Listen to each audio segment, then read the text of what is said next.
बचन बाबूजी महाराज भाग दूसरा वचन नंबर 122। इलाहाबाद 8 नवंबर सन 1937। परमार्थ अधिकार प्रति है और अधिकार जगाने का जरिया सत्संग और मालिक से मिलने की सच्ची चाह है। परमार्थ की कार्रवाई अधिकार प्रति है। जिस कदर अंतर में अधिकार जागा होगा उसी कदर परमार्थ की चाल अंतर में चलेगी। अगर अधिकार नहीं पैदा हुआ तो सत्संग में शामिल होने का सिर्फ इतना ही फायदा होगा कि मन की किसी कदर सफाई हो। मन के विकारों का खारिज होना भी जरूरी है, वास्ते इसके कि आइंदा के लिए उस तरह का अधिकार पैदा हो कि जिसमें अंतर में गुजर हो। अगर सूरज चढ़ने के योग्य हुई होगी तो अभ्यास में चढ़ेगी, वरना घंटे भर तक भजन में बैठने से भी सिवा कर्मफल के और कुछ हासिल नहीं होगा। ये अधिकार और योग्यता बहुत काल तक धीरज और सब्र के साथ सत्संग करने से आवेगी। देखा देखी, हिर्स व हवस और लाभ की कार्रवाई से कुछ नहीं होगा। ऐसे लोगों से सत्संगियों और सत्संग के अधिष्ठाता को तकलीफ और दिक्कत पैदा होती है। हिंदुस्तान में लाखों करोड़ों साधु इधर उधर घूमा करते हैं।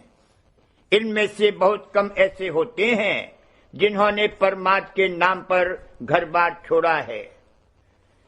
परमार्थ के लिए घर गृहस्थी छोड़कर निकल जाने वालों में से भी अधिकतर वे लोग हैं जो कि किसी वक्त मालिक से मिलने की विरह और व्याकुलता में घर से तो निकल गए, मगर पूरा हादी यानी गुरु और रास्ता बताने वाला न मिलने की वजह से जो थोड़ी सी विरह शुरू में पैदा हुई थी वह भी जाती रही।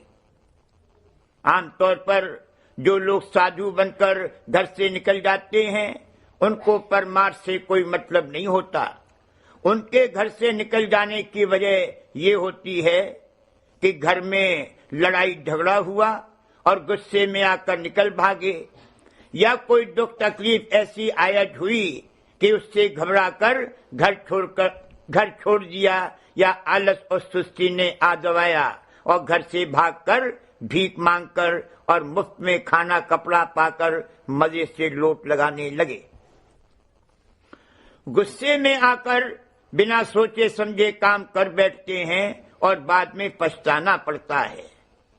गुस्से में मनुष्य आत्मघात तक कर लेता है, लेकिन आत्मघात करने से छुटकारा नहीं हो जाता।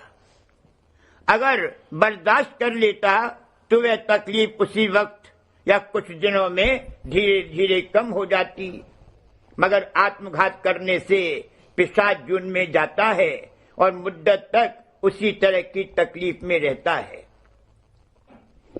अगर कोई किसी को बिना वजह के महज दुश्मनी से मार डाले या कोई खुदकुशी भी कर ले तो मरते वक्त जिस तकलीफ, विलाप, चिल्लाने बिल्लाने और कराहने की हालत में था उसी हालत में मुद्दत तक रहेगा। आत्मघात करना निहायत खराब है। काशी में करवट लेने की और बात थी, वह चीज दूसरी थी। कहने का मतलब ये है कि बिना अधिकार के पैदा हुए परमार्थ का बनना नामुमकिन है। बिना सोचे समझे हुए घर बार छोड़कर निकल जाने या कोई ऐसी ही और कार्रवाई करने से सिवा नुकसान उठाने के कुछ हासिल नहीं होगा, बाद में पछताना पड़ेगा। चाहिए कि अधिकार जगाने की कोशिश करे। अधिकार परमार्थ की लाग बढ़ाना है। चाहे कुछ न बने कोई हर्ज नहीं है, मगर परमार्थ यानी इस देश को छोड़कर मालिक के धाम में पहुंचकर मालिक से मिलने की चाह और लगन होनी चाहिए। अगर यह लाग होगी तो मालिक की दया आवेगी और वह मुनासिब और जरूरी करनी भी करा लेगी। परमार्थी लाग की पहचान ये है कि संसार की लाग कम हो। जिस कदर संसार से अंतर से तवज्जो हटेगी, उसी कदर मालिक की लगन बढ़ेगी। अपने दिल में टटोल कर इस बात को देखना चाहिए कि कुटुंब, परिवार, धन संपत्ति वगैरह में अभी किस कदर लगन बाकी है। दुनिया को छोड़ने की जरूरत नहीं है, बल्कि जरूरत के माफिक अपना व्यवहार रखे, कारज मात्र सब काम करे, अंतर से चित्त हटा रहना चाहिए। तन और मन के भी सब जायज रस प्राप्त करे, मगर अंतर में उनसे हर्ष प्राप्त न हो, और दुनिया में किसी चीज से अंतर से तृप्ति और शांति न हो। अगर दुनिया में तृप्ति और शांति आती है तो इसका ये मतलब है कि मालिक की विरह और लाग नहीं है या उसमें कमी है। मालिक की याद और लगन का बना रहना हर घड़ी का सुमिरन और ध्यान है। यही दीनता है, यानी मालिक से वह चीज मांगना जो और कहीं नहीं मिल सकती है। दुनियावी चीज के लिए एक दर्जे तक यहाँ सब कोई दीन होता है, मगर वह चीज एक से नहीं मिलती तो दूसरे से मिल सकती है, दूसरे से नहीं तीसरे से मिल सकती है।